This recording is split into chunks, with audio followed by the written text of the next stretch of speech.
Hello friends. आज हम बनाएंगे मूंग दाल से बनने वाला बहुत ही मज़ेदार और एकदम से सुपर टेस्टी नाश्ता। इस नाश्ते को बनाना जितना आसान है ना, खाने में ये उतना ही ज़्यादा टेस्टी है। तो चलिए इसे बनाना शुरू करते हैं। तो इसे बनाने के लिए मैंने लिया था 1 कटोरी मूंग दाल और 1 कटोरी लिया है मैंने यहाँ पे भीगी हुई चना दाल। दोनों को मैंने 4 घंटे भिगो के रखा है और फिर इनको क्लीन करके इनका पानी निकाल दिया है, साथ में छिलका भी निकाल दिया है। और दोनों को ना हमें ट्रांसफ़र कर देनी है मिक्सर जार में। अब यहाँ पे आपको ध्यान देने वाली बात है कि सभी जो चीज़ें हम यहाँ पे डाल रहे हैं ना, इनको हमने बिल्कुल फाइन पीस कर तैयार करनी है। तो चलिए दोनों चीज़ें हमने यहाँ पे ऐड कर दी है और अब हम इन्हें ग्राइंड कर लेते हैं। ग्राइंड करने के बाद आप यहाँ पे देखेंगे हमने बिल्कुल फाइन इसको पीस कर तैयार किया है, लेकिन यहाँ पे हमने पीसते समय पानी का बिल्कुल यूज़ नहीं किया है। बस आपको ध्यान देना है कि यहाँ ज़्यादा गीला नहीं बनाना है हमें। तो देख लीजिए थिकनेस दाल की किस तरह की है। बस ऐसी ही दाल आपको पीस कर तैयार कर लेनी है। तो यहाँ पे हमने इसे ट्रांसफ़र कर दिया है मिक्सिंग बाउल में और 2 से 3 चम्मच पानी मिक्सर जार को धोकर भी ऐड कर दिया है। अब यहाँ पे हमने डाल देनी है कुछ वेजेस। तो इसके लिए मैंने ले लिया है एक बारीक कटा हुआ प्याज, बिल्कुल फाइन चॉप करके लीजिएगा। आधा शिमला मिर्च बारीक चॉप करके ले ली है। 2 से 3 यहाँ पे हरी मिर्च को ना बिल्कुल बारीक चॉप करके लेनी है। यहाँ पे हरी मिर्च मैंने बड़ी वाली ली है जो ज़्यादा तीखी नहीं है। 1 टमाटर बारीक चॉप करके ले लेंगे। फिर यहाँ पे ना खूब सारा धनिया डाल देंगे। धनिया पत्ती से ना नाश्ते का लुक तो बढ़ ही जाता है, साथ ही में ना इसका टेस्ट बहुत ही ज़्यादा इन्हेंस हो जाता है। अब सभी चीज़ें यहाँ पे हमने अच्छे से मिक्स कर लेनी है। दाल को अच्छे से सब्जियों के साथ मिक्स कर देना है और हमने अभी तक इसमें नमक नहीं डाला है। अगर आप स्टार्टिंग में नमक डाल देंगे ना तो सब्जियाँ अपना पानी रिलीज़ करने लगेगी, तो इसलिए हमें थोड़ा बाद में डालना है नमक।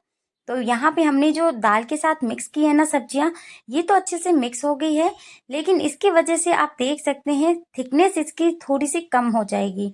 तो हमें इसकी थिकनेस को प्रॉपर तरीके से सेट करने के लिए जो पोहा होता है 4 से 5 चम्मच मैंने धो लिए थे, धोकर इन्हें अच्छे से ड्राई होने के लिए रख दिया था। तो ये जब अच्छे से फूल जाए तब यहाँ पे ऐड कर देना है। 1 चम्मच यहाँ पे अदरक का पेस्ट डाल देंगे और आधा से 1 चम्मच यहाँ पे धनिया पाउडर डाल देंगे। इसी के साथ यहाँ पे हम डालेंगे थोड़ी सी अजवाइन, क्योंकि हमने यहाँ पे चना दाल यूज़ करी है ना, तो इसके लिए हाजमा बेहतर रहे। और अभी डाल देंगे टेस्ट के अकॉर्डिंग नमक। इसी के साथ यहाँ पे जाएगा 1 चम्मच लाल मिर्च का पाउडर, तीखा अपने टेस्ट के अकॉर्डिंग आप घटा बढ़ा सकते हैं। अब सभी चीज़ों को यहाँ पे एक बार पोहा के साथ मिक्स कर देंगे। इसके बाद यहाँ पे डालेंगे एक तड़का। तड़के के लिए मैंने 2 चम्मच ऑयल गरम करके यहाँ पे 1 चम्मच डाला सफ़ेद वाले तिल, 1 चम्मच मैंने डाला है जीरा, 1 चम्मच यहाँ पे ऐड कर देंगे हम साबुत जो क्रश किया हुआ धनिया होता है, और 1 चम्मच यहाँ पे डाल देंगे काली वाली राई, और साथ ही में 1 चम्मच पीली वाली राई डाल देंगे और तड़के को अच्छे से चटकने देंगे। इसके बाद यहाँ पे ऐड कर देंगे। इस तड़के से आपके नाश्ते में एक बहुत ही बढ़िया टेंगी टेस्ट आने वाला है। इन सब चीज़ों को ना एक बार दोबारा से मिक्स कर देना है।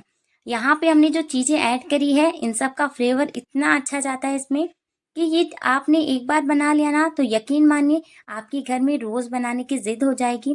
कोई भी छोटा मोटा प्रोग्राम करे घर में या फिर कोई पार्टी वगैरह हो ना, तो आप इसे बनाकर सर्व कर सकते हैं, या फिर बच्चों को चटपटा खाने का मन हो तब भी आप इसे बना सकते हैं। तो यहाँ पे मैंने ना इसको कंटिन्यूसली 3 से 4 मिनट के लिए मिक्स किया है। यहाँ पे तड़का अच्छे से मिक्स होना बहुत ज़रूरी है। तो यहाँ हमारा सारी चीज़ें जो है अच्छे से मिक्स हो गई है। मिक्स होने के बाद हमें यहाँ पे करनी है नेक्स्ट प्रोसेस।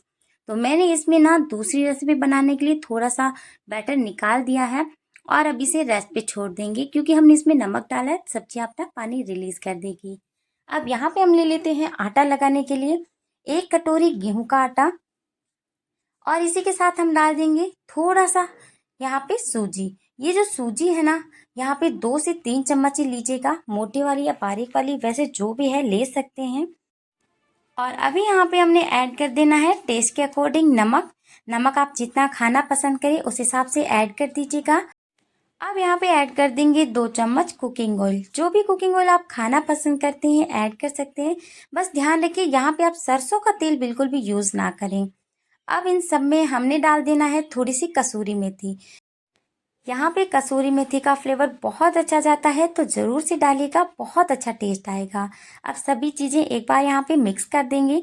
सभी चीज़ें मिक्स करने का मतलब है कि आपको यहाँ पे बहुत अच्छे से मोयन देकर तैयार करना है। आटे और सूजी में जितना अच्छे से मोयन लगेगा, आपका यहाँ पे नाश्ता उतना ही ज़्यादा क्रिस्पी और खस्ता बनेगा। तो मैंने यहाँ पे ना इसको अच्छे से मिक्स कर दिया है, और जब ये अच्छे से इस तरह बाइंड होने लगे, तभी आप यहाँ पे आगे की प्रोसेस कर सकते हैं। मोयन यहाँ पे हमारा बहुत अच्छे से लग गया है, तो अब हमें थोड़ा थोड़ा पानी ऐड करना है और यहाँ पे लगाना है एक बिल्कुल सॉफ्ट सा डो।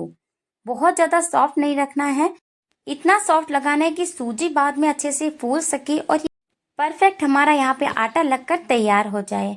आटा लगाने के लिए आपको यहाँ पे पानी रूम टेम्परेचर का ही लेना है, गर्म पानी या ठंडे पानी का यूज़ नहीं करना है। तो हमने यहाँ पे बिल्कुल सॉफ्ट सा आटा लगा लिया है।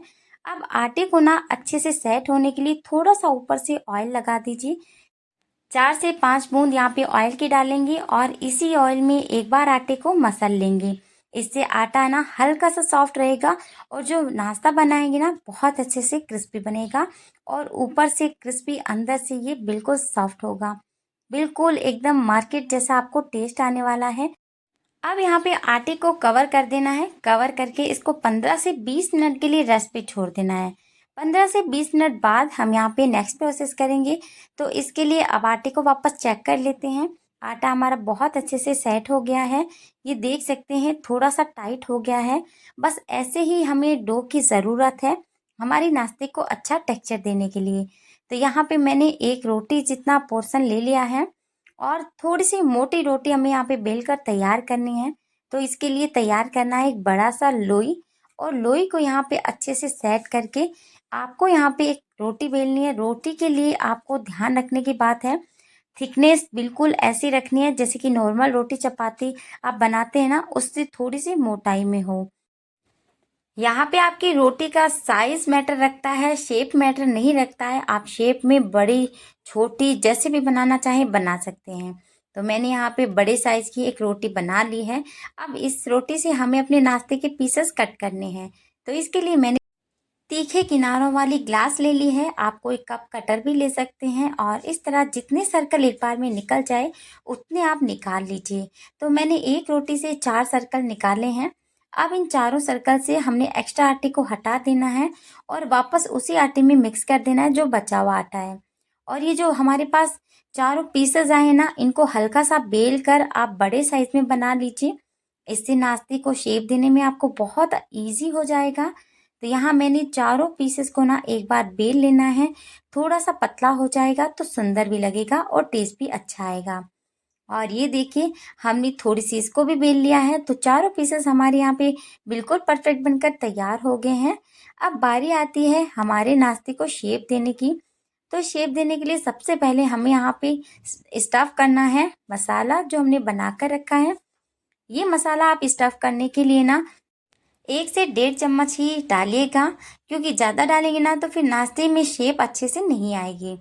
यहाँ पे मैंने 1-1 चम्मच इसमें ऐड कर दिया है। अब इनको ना अच्छे से आपको ना गोलाई में, आधी गोलाई में सेट कर देना है, और दूसरे भाग को इसके ऊपर पलट देना है। तो यहाँ पे थिकनेस बिल्कुल परफेक्ट रखेंगे ना, तभी आपका नाश्ता इजीली बन जाएगा।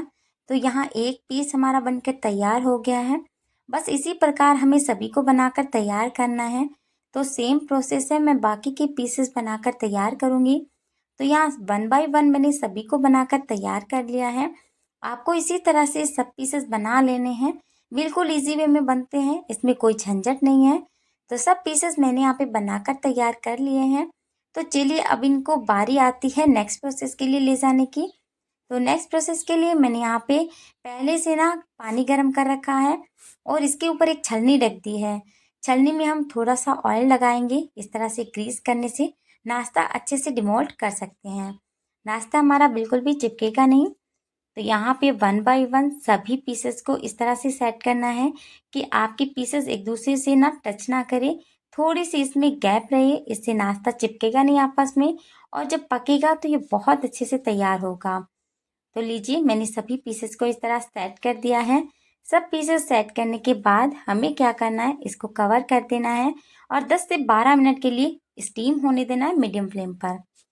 तब तक यहाँ पे करना है नेक्स्ट प्रोसेस। तो इसके लिए मैंने ले लिया है 2 से 3 चम्मच गेहूं का आटा, 1 चम्मच सफ़ेद वाले तिल डाल देंगे और इसी के साथ डाल देंगे 1 चम्मच कसूरी मेथी। बिल्कुल ताज़ा फ्रेश सुखाई हुई कसूरी मेथी है तो इससे नाश्ते में लुक के साथ टेस्ट भी बहुत अच्छा आएगा। थोड़ा सा नमक डाल देंगे टेस्ट के अकॉर्डिंग और सभी चीज़ें डालने के बाद डालेंगे यहाँ पे पानी। पानी धीरे धीरे करके डालेंगे। इससे ना बिल्कुल अच्छे से हमें स्लैरी बनाकर तैयार कर लेनी है। नाश्ते के टेक्सचर को अच्छा करने के लिए हमें हर चीज़ को परफेक्ट करना बहुत ज़रूरी होता है। तो धीरे धीरे मैंने यहाँ पे पानी डाल दिया है और यहाँ पे इसको कंटिन्यूअसली चलाते जाएंगे। ध्यान रखिएगा यहाँ पे कोई भी लम्स और गुठली ना हो। लम्स और गुठली होने से नाश्ते के टेक्सचर में बहुत फ़र्क पड़ता है। तो हमने यहाँ पे अच्छे से स्लैरी बनाकर तैयार कर लेनी है। तो पानी की कितनी मात्रा डालनी है वो ध्यान रखिए। कंसिस्टेंसी मैं आपको दिखा दूंगी। कंसिस्टेंसी हमें बिल्कुल रनी जैसी ही चाहिए, हल्के सी बस आपको ऐसा लगना चाहिए कोटिंग हो गई है। तो बस हमने यहाँ पे स्लैरी बनाकर तैयार कर ली है। अब बारी आती है यहाँ पे अगली प्रोसेस करने की। तो यहाँ इसको हम साइड में रख देते हैं, थोड़ी देर के लिए सेट हो जाएगी। तब तक हमारी यहाँ पे तैयारी पूरी हो गई है स्टीम होने वाली। तो नाश्ता यहाँ पे अच्छे से स्टीम हो गया है, सब पीसेस पक गए हैं। तो इन्हें हम निकाल के ठंडा कर लेंगे। तो यहाँ सब पीसेस हमारे ठंडे हो गए हैं। तो इसके लिए हमें नेक्स्ट प्रोसेस कर लेनी है। तो वापस हम अपनी स्लैरी को चेक करते हैं। तो ये बिल्कुल अच्छे से सेट हो गई है। इसके सेट होने के बाद यहाँ पे हम नाश्ते के पीसेस को लेंगे। 1 बाय 1 हम यहाँ पे एक एक पीसेस ले लेंगे इस तरह से और इसे अच्छे से इसमें कोट करेंगे। तो नाश्ता अच्छे से इसमें कोट हो जाना चाहिए। इसीलिए अगर आप इसमें ना गाढ़ी स्लैरी रखेंगे ना तो नाश्ते के टेक्सचर बहुत ही अलग सा हो जाएगा। और यहाँ पे इसे निकाल कर डाल देना है गरम ऑयल में। ऑयल को आप बहुत अच्छे से गरम कर लीजिएगा। इसके बाद ही आपको यहाँ पे सब पीसेस ऐड करने हैं। तो एक एक करके जितने पीसेस एक बार में आ जाए उतने यहाँ पे ऐड कर दीजिए और यहाँ पे इसे कंटिन्यूसली फ्राई होने दीजिए। ऊपर से अगर कुकिंग प्रोसेस चालू रखनी है ना तो आप यहाँ पे ऑयल का इस्तेमाल कर सकते हैं, वरना इसे थोड़ी देर बाद हल्का कलर आने पर इस तरह पलट दीजिए। एक एक करके सभी नाश्ते के पीसेस को हम पलटते चलेंगे। अभी आपको पता चल रहा होगा कि ये बहुत अच्छे से पके हुए नहीं है, लेकिन धीरे धीरे ये मीडियम फ्लेम पर पकते जाएंगे। फ्लेम का ज़रूर ध्यान रखें, मीडियम फ्लेम पर ही पकाना है। अगर आप इसे लो फ्लेम पर पकाएंगे ना तो ये ऑयली हो सकते हैं, लेकिन ये नाश्ते के पीसेस अगर आप मीडियम फ्लेम पर पकाते हैं तो बिल्कुल भी ऑयली नहीं होते हैं। और हमने इसको कंटिन्यूसली पका लेना है। वैसे स्टीम फूड होने के बाद बहुत अच्छे से पक जाती है चीज़ें। अगर नहीं पसंद है आप इस तरह से इस्तेमाल कर सकते हैं। तो यहाँ पे ना नाश्ते को अलटते पलटते हुए करीब 4 से 5 मिनट के लिए पका लेना है। 4 से 5 मिनट में हमारा नाश्ता बहुत अच्छे से क्रिस्पी हो जाता है, बिल्कुल बढ़िया तरीके से पक जाता है।